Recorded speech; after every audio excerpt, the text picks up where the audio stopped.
दोस्तों, इस कहानी में अब आने वाला है ऐसा पल जिसे देखकर आपके दिल की धड़कनें थम जाएंगी। हमारे फेवरेट श्रोप्ती ब्रह्मचारी की जिंदगी में अब एक बड़ा ट्विस्ट आने वाला है। जहां सूरज और बिया की दुनिया में आग लगने वाली है, वहीं ईशा की सख्ती और आत्मविश्वास की झलक भी देखने को मिलेगी। हाल ही में जो घटनाएं हुई हैं, उनसे ये साफ हो चुका है कि ईशा सिर्फ एक साधारण लड़की नहीं है, बल्कि एक मजबूत और इरादों से भरी हुई महिला है। बिया ने हमेशा सूरज को अपने पक्ष में करने की कोशिश की है। उसने कई बार कोशिश की कि सूरज उसके जाल में फंस जाए, लेकिन अब ईशा उसकी हर चाल का जवाब देने के लिए तैयार है।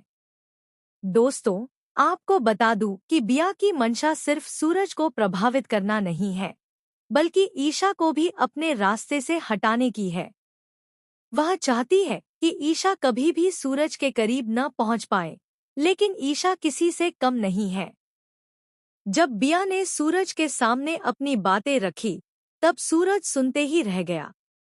बिया कह रही थी कि ईशा तुम्हें कभी अपना नहीं बनाएगी, चाहे तुम कितने भी अमीर क्यों न हो जाओ। तुम हमेशा एक साधारण पाव भाजी वाले ही रहोगे और ईशा अपनी मंजिल तक पहुंच जाएगी। सूरज की आंखों में एक अजीब सी चिंगारी चमक उठी। उसका मन बुराई और ईर्ष्या से भर गया, लेकिन उसे ये भी पता था कि ईशा किसी भी कीमत पर हार मानने वाली नहीं है। तभी इस मौके पर ईशा का प्रवेश होता है। उसका कदम, उसका अंदाज, उसकी बात करने का तरीका, सब कुछ ऐसा है कि बिया और सूरज दोनों को सन्न कर देता है। ईशा की आंखों में आत्मविश्वास की चमक है और उसकी आवाज में दृढ़ता। वह बिल्कुल स्पष्ट कर देती है कि अब जो भी गलत करने की कोशिश करेगा, उसे बहुत भारी कीमत चुकानी पड़ेगी। ईशा बिया के सामने खड़ी होती है और धीरे धीरे पर पूरी ताकत से कहती है, तुम मेरे रास्ते में मत आओ, बिया। ये तुम्हारे लिए ही बेहतर होगा। मैं किसी भी सूरत में अपने लक्ष्य से नहीं हटूंगी।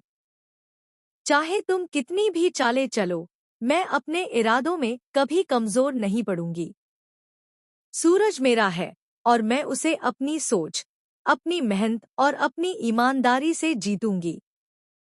तुम सिर्फ अपने अहंकार और धन के पीछे भागते रहोगी, लेकिन याद रखो, सच्चाई और मेहनत हमेशा जीतती है। यह सुनकर बिया के होंठ हिले, लेकिन उसके मन में ईर्ष्या और नफरत का तूफान अब भी उमड़ रहा था। सू